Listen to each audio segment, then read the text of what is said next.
ಪೂಜ್ಯಾಯ ರಾಘವೇಂದ್ರಾಯ ಸತ್ಯಧರ್ಮರತಾಯ ಚ ಭಜತಾಂ ಕಲ್ಪವೃಕ್ಷಾಯ ನಮತಾಂ ಕಾಮಧೇನುವೆ.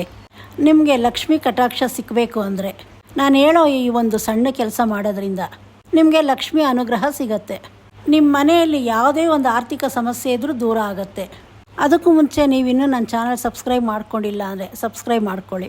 ಬಿಲ್ವಪತ್ರೆಯಿಂದ ನಾನು ಹೇಳೋ ಈ ಒಂದು ಕೆಲಸ ಮಾಡಿದ್ರೆ ನಿಮ್ಮ ಆರ್ಥಿಕ ಸಮಸ್ಯೆಯಲ್ಲಿ ಲಕ್ಷ್ಮೀ ಕೃಪೆ ನಿಮಗೆ ಸಿಗತ್ತೆ.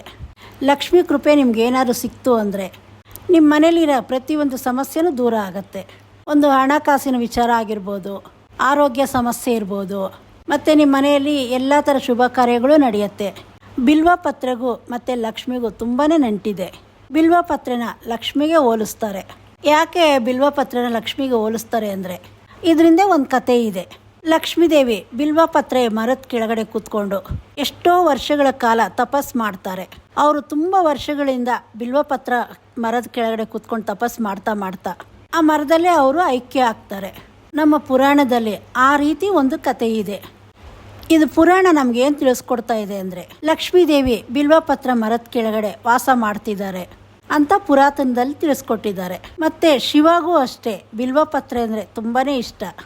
ಶಿವಾಗೆ ಎಲ್ಲೇ ಪೂಜೆ ಮಾಡಲಿ ಬಿಲ್ವಪತ್ರೆ ಇಟ್ಟು ಪೂಜೆ ಮಾಡೋದ್ರಿಂದ ಅದು ತುಂಬಾ ಶ್ರೇಷ್ಠ.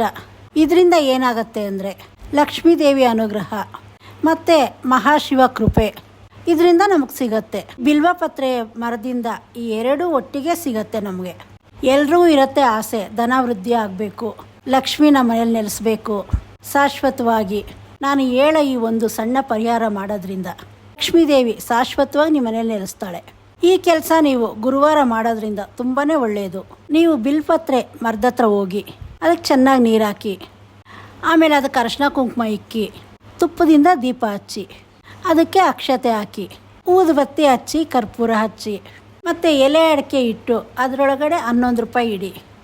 ಲಕ್ಷ್ಮೀನ ನೆನೆಸ್ಕೊಂಡು ಬಿಲ್ವಪತ್ರೆಗೆ ಅಕ್ಷತೆ ಹಾಕಿ, ಮತ್ತು ಅಲ್ಲಿ ಲಕ್ಷ್ಮೀದೇವಿ ಮಂತ್ರ ಹೇಳಿ. ಮಂತ್ರ ಈ ರೀತಿ ಇದೆ: ಓಂ ಶ್ರೀಂ ಮಹಾಲಕ್ಷ್ಮಿಯೇ ನಮಃ. ಅದ್ರ ಮುಂದೆ 11 ಸಾರಿ ಜಪ ಮಾಡಿ ನಿಮ್ಮ ಕಷ್ಟನ ಅಲ್ಲಿ ಸ್ವಲ್ಪ ಹೊತ್ತು ಕೂತ್ಕೊಂಡು ನಿಮ್ಮ ಮನಸ್ಸಲ್ಲಿ ನಿಮ್ಮ ದುಃಖನ ಹೇಳ್ಕೊಂಡು, ಮಹಾಲಕ್ಷ್ಮಿ ತಾಯಿ ಸದಾ ಬಂದು ನಮ್ಮ ಮನೇಲಿ ನೀನು ನೆಲೆಸಬೇಕು ಅಂತ ಕೇಳ್ಕೊಳ್ಳಿ. ಮತ್ತು ಅಲ್ಲಿ ಆ ಮರದಿಂದ ಒಂದು 2 ಎಲೆನ ತೊಗೊಂಡು ತಂದು ದೇವ್ರ ಮನೇಲಿ ಇಡಿ. ಇನ್ನೊಂದು ನೀವು ದುಡ್ಡು ಎಲ್ಲಿಡ್ತೀರೋ ಆ ಜಾಗದಲ್ಲಿ ಇನ್ನೊಂದು ಎಲೆ ಇಡಿ, ಮತ್ತು ಪರ್ಸಲ್ಲಿ ಇಟ್ಕೊಳ್ಳಿ. ಅದನ್ನು ನೀವು ಈ ರೀತಿ ಮಾಡೋದ್ರಿಂದ ನಿಮಗೆ ಹಣ ಸಮೃದ್ಧಿ ಆಗತ್ತೆ, ಲಕ್ಷ್ಮೀ ಕಟಾಕ್ಷ ಸಿಗತ್ತೆ. ನೀವು ಇದನ್ನು ಗುರುವಾರ 9 ವಾರ ಮಾಡೋದ್ರಿಂದ ಅದರ ಬದಲಾವಣೆ ನಿಮಗೆ ಗೊತ್ತಾಗತ್ತೆ. ನಿಮಗೆ ಈ ಪೂಜೆ ಮಾಡೋವಾಗಲೇ ನಿಮಗೆ ಗೊತ್ತಾಗ್ತಾ ಹೋಗುತ್ತೆ ಒಂದೊಂದು ವಾರದಲ್ಲಿನೂ. ಮತ್ತು ನೀವು ಈ ಪೂಜೆ ಮಾಡಬೇಕಾದ್ರೆ ರಾಹುಗಾಲ, ಗುಳಿಗಾಲ ಅದೆಲ್ಲ ನೋಡಿಕೊಂಡು ಹೋಗಿ ಒಳ್ಳೆಯ ಸಮಯದಲ್ಲಿ ಮಾಡಿ. ಆಗ ನಿಮಗೆಲ್ಲ ಒಳ್ಳೆಯದಾಗ್ತಾನೆ ಬರುತ್ತೆ. ಇದೇ ರೀತಿ ಇನ್ನೂ ಒಳ್ಳೊಳ್ಳೆ ಮಾಹಿತಿಗಳು ನಿಮಗೆ ತಿಳಿಸ್ಕೊಡ್ತೀನಿ. ಚಾನಲ್ ಸಬ್ಸ್ಕ್ರೈಬ್ ಮಾಡ್ಕೊಳ್ಳಿ.